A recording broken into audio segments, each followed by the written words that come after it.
চলো আজকে আমার প্রিয় আরেকটা মাছের রেসিপি তোমাদের সাথে ছোট্ট করে শেয়ার করা যাক। তো প্রথমে দেখতে পেলে কই মাছগুলোকে নুন হলুদ মাখিয়ে রেখেছিলাম, আর এখানে আদা, শুকনো লঙ্কা, কাঁচা লঙ্কা এটা দিয়ে একটা পেস্ট বানিয়ে নিলাম।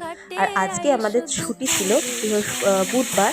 তো দেখো কি দারুণ ওয়েদার ছিল, এরকম রান্না করতে করতে বৃষ্টির মজা নিচ্ছিলাম। তো যাই হোক, প্রথমেই মাছটা তো আগে তুলে নিলাম ভেজে, তারপর সেই তেলের মধ্যে একটুখানি গোটা জিরে ফোড়ন দিলাম, দিয়ে টমেটোগুলো দিয়ে ভাজা ভাজা করলাম।